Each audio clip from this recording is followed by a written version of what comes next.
I'm Dave Breakenridge, and this is Under the Dome. Amid rising COVID-19 case numbers, Alberta Premier Jason Kenney announced strong new public health measures this week. Schools, businesses, and even churches will be subject to new restrictions as the province tries to flatten the curve. But where does that leave the Premier politically speaking? Do the measures help him with people who feel he's been acting too slowly to contain the virus? And how much do they hurt him with people within his own party who feel these measures go too far? My guests today are Marcella Munro. She's the president of WPM Public Affairs and a former advisor to the Notley government, and Vitor Marciano, a longtime conservative strategist who previously served as executive director of the Wildrose party here in Alberta. Thanks very much for being with me today. So, after weeks of saying that we can't enforce our way out of this and restrictions alone won't get us out of the COVID-19 pandemic, Alberta Premier Jason Kenney announced on Tuesday the toughest measures of the third wave, and some as tough as we had last spring. You know, K-12 school will be online until after the May long weekend. Church services are greatly restricted. Restaurants are back to pickup and delivery only. Marcella, how significant is it that Kenney made this call? Well, I think it's hugely significant. I think lots of the medical professionals I've seen in Alberta, though, are asking what was the delay. It seems to everyone who's been watching this that Alberta's had a problem. They haven't been able to bend the curve as we've seen in other jurisdictions. I know the variant issue there is very problematic, but I guess it's kind of weird that it took them so long to get here. I think he's just announced that they're going to also extend vaccines now to anyone 12 years old or older. So that's probably a very good move on their part. We know that Alberta has, the youngest population in the country. And so that is presumably part of why they've faced these challenges. But I guess the question now is, now that they've taken these steps, are people going to listen to them? Because enforcement, it seems to me, has been a big problem. And because he's been kind of trying to have it both ways with, those in his base that want the province just opened up altogether and those who are concerned about public health and safety, you can't walk that line forever, as we've seen. So it'll be interesting to see if Albertans, actually do what he's asking. Vitor, what do you make of the announcements? We have a premier who has for a long time talked about personal responsibility, who a big believer that the government shouldn't intrude too much in people's lives. What do you make of him turning around and saying, we have to do this now, we need these restrictions, some people call them lockdown measures, we need these now and we need tough enforcement because people aren't listening? I think in many ways he sort of caved to the political pressure. I think he wanted to be seen to do something, and so therefore he came out and announced a bunch of things. And I'm not sure that other than the sort of psychological, symbolic aspect of it, that much of it has anything really to do with changing the numbers. We kind of know where the numbers are at in the schools. We kind of know which workplaces were generating case numbers. We know, for example, that we weren't really finding any case numbers in hair salons, but they'll be closed on Monday. Lots of this stuff is just trying to find a way to thread the needle between parts of the population that just are saying, do something. And especially the healthcare system. The healthcare system is crying, do something. I'm not sure that something will actually make much of a difference, but it's got the appearance of symbolically acknowledging how serious this is, and maybe the exercise of acknowledging it, the exercise of doing something, might change sufficient behavior to have an impact. But we're 14 months into this, and the government, AHS, public health, they've lost the communication battle. They've made a mess of this.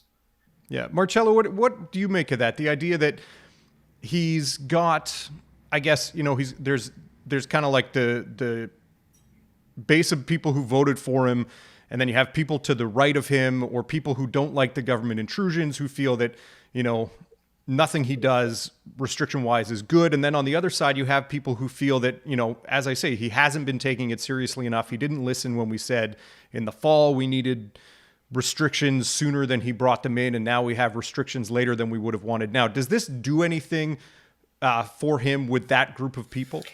I mean, I guess we'll have to wait and see. I think it's very interesting. And to Vito's point, like, we know that Alberta in particular is having a very big challenge with this kind of split, right? It's almost half the population that's got this frustrated, just open it up again. What is all this nonsense about? Versus the other half that are calling for, more of a lockdown situation. So that's a tough rope for anyone to walk. But I think the bigger problem he has is that 75% of Albertans think he's doing a bad job. So that means that there's a significant number of people in both of those camps, if you will, that think it's really problematic. So he's got a big political problem. And let's not forget, like, all this talk about his base. Yes, he has a very strong base, but he won a big majority of the vote in the last election, right? So that's not just his base. And I think he's been a bit captured by that base. He didn't really have a direct answer for Albertans when a third of his caucus, signed an open letter basically saying the government's doing the wrong thing. So that probably didn't help the other big group of Albertans that vote for him kind of understand where he's coming from. I think he's going to have a problem in the cities regardless. I think both Calgary and Edmonton, it looks to me, have, that's where the hot spots are. And so they're begging for help and their ICUs are filling up. And those people right now are saying they wouldn't vote for him again. I mean, I think that will all change, but I do think it's a pretty rocky road politically for him. I mean, my deep hope for my friends and family in Alberta is that this does help get the crisis under control. And so I think any leader of the province is going to have to keep positive on that. Now, for both of you, you both worked in Alberta politics. You've kind of seen, how the electorate kind of ebbs and flows from one party to the next. You have people who kind of reside in this area, I guess you'd say right of center, maybe farther right of center, that, they are willing to move their vote around. You've had the Wildrose, you've had, prior to that, you had the Alberta Alliance Party, these people who are willing to park their votes with a conservative party, but they have to kind of meet certain purity tests. And it feels like in this case, Jason Kenney and the UCP are flailing a little when it comes to the idea of freedom. And so you have this, over the weekend, you had this freedom rodeo, for lack of a better term. And the reaction was pretty swift from people who feel that these new measures go too far. I saw criticism yesterday that just basically saying, like, Jason Kenney has lost these people and restrictions are definitely not going to get them back. So, Marcella, where does that leave Jason Kenney here? He has people who feel that he's doing a bad job of managing the pandemic, if you look at the polls, and feel that they haven't done enough. But on the flip side, he's lost a lot of people who normally would consider that party like where they park their votes. Like, what does he do out of this to get out of this morass of anger? Well, I think that's an excellent question. I mean, when I think about the tremendous goodwill that he managed to build by bringing the Conservatives together under a new banner, he squandered it. I mean, there's no other way to say it. He seems like he's very good at running for leader and not maybe so good at running a government. But I think in terms of the Freedom Rodeo, I think what's interesting to look at there, I feel like Mr. Kenney, Premier Kenney, has been over listening almost to a very small minority of people, even within his own base, right? And instead of finding a message where he could pull maybe some of the cynical folks more into what he needs to get done for the whole province, he's kind of just ignored it as it's gotten louder and more vociferous. And now we have this rodeo. What my former boss Rachel Notley said the other day that I thought he should take heed to is she was very adamant. She was speaking on national TV, so she was trying to tell the rest of the country this does not represent Albertans, right? This is a few thousand people. It's kind of the base of the base, even for Jason Kenney. And they don't speak for us. And I think he needs to, take a bit more of that tone. But he's between rock and a hard place because, as we saw in another publication today, he basically told his caucus he wants a new base. Well, I don't know how he thinks that's going to happen. Yeah. Now, Vitor, from your perspective, is there anything he can say now that will get them back? Like, he did come out over the weekend and say how disappointed and angered he was to see this group of people gather outside Bowden for this rodeo. Like, there were estimates of a couple thousand people. People are missing something. Yeah. People are missing something. This is a huge communications snafu. Let's be clear. Public health gave an exemption for rodeos earlier in the month. They actually published a document, said rodeos could go ahead. People in rural Alberta know that. The media doesn't know that. They're not talking about it. When you put out an exemption that says the Alberta High School Rodeo Association can hold rodeos throughout April, May, and June, then a whole bunch of people in rural Alberta go, well, I guess these rules are kind of suggestions or guidelines. And you end up with this environment of your messed up communications, your inability to clearly explain things, your inability to answer the hard questions that people have, cause them to say, I'm not going to listen to you anymore. And then they start voting with their feet and they start doing things. And in many ways, that Bowden Rodeo was Jason Kenney's base, telling Jason Kenney, you've lost us.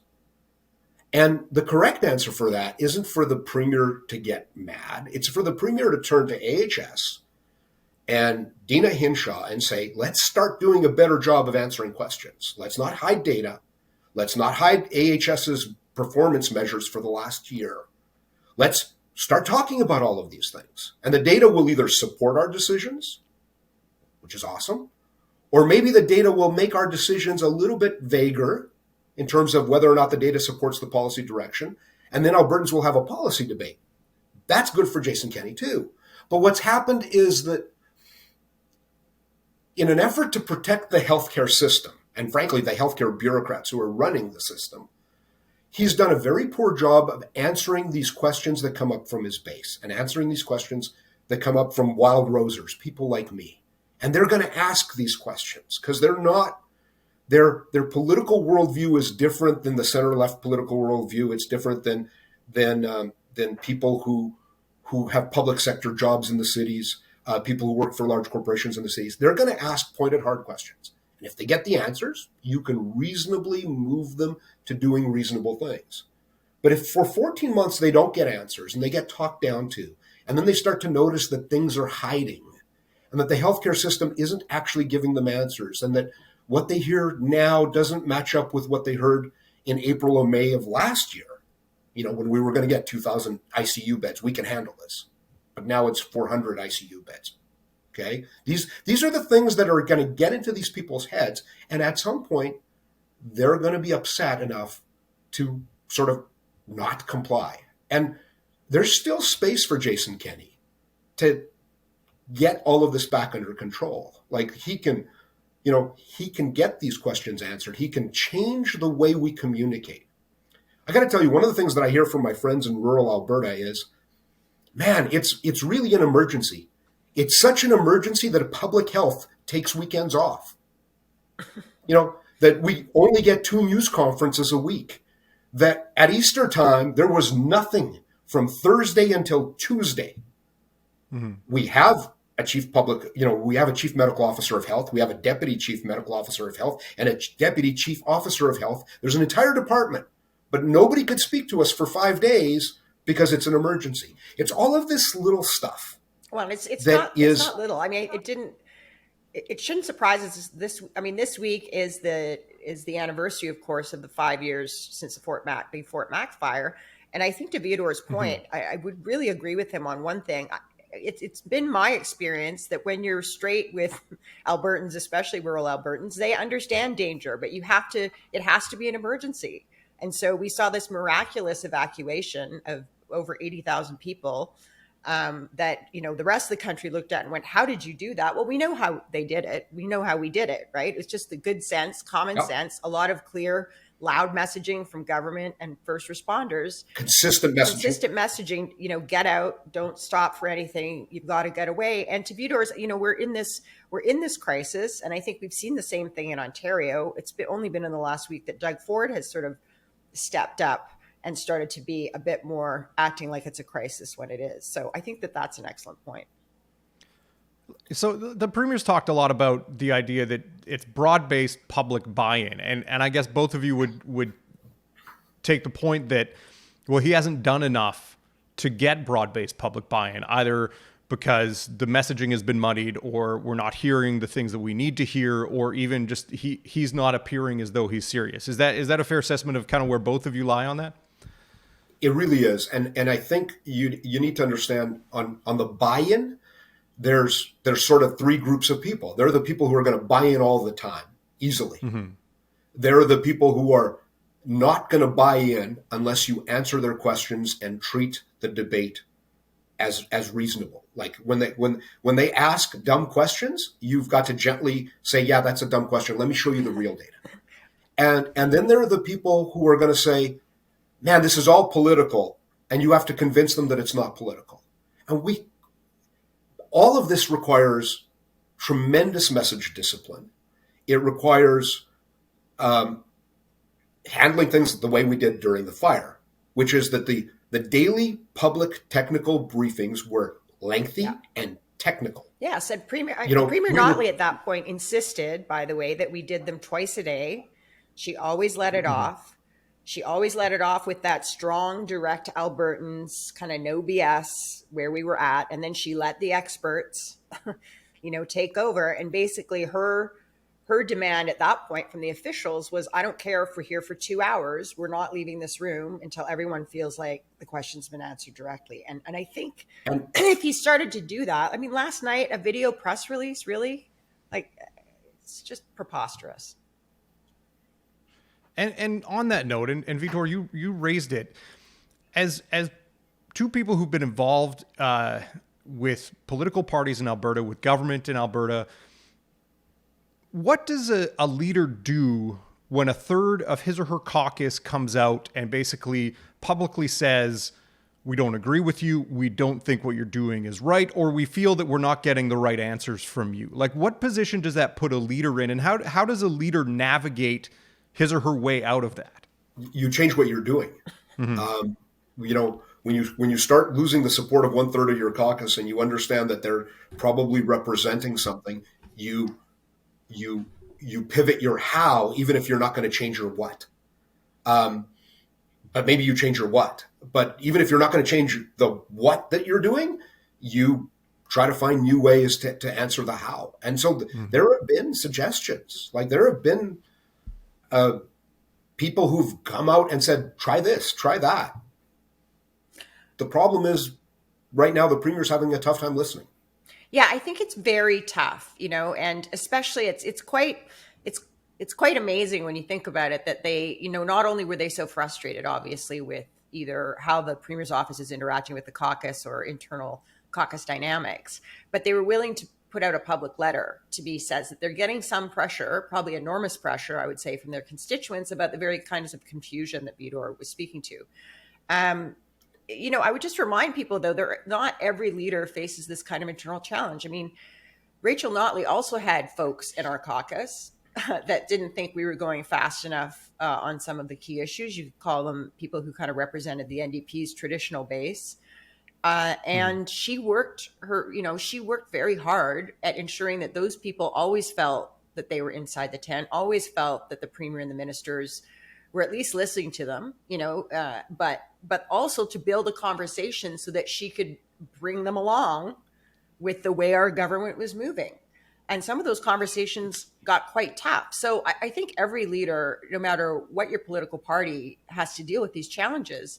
But you can never let your eye off the ball of your caucus. That is if you're in government, your caucus and management of your caucus is in some ways just as important as who's running the Premier's office to begin with. Now, on that, do you feel that, Jason Kenney, he came to power with a specific agenda? We're going to do these things. And then I a year into his mandate, he gets hit with a public health emergency that's going to require him to change course. Do you think that that set him up for inevitable conflict with the people who came along with him?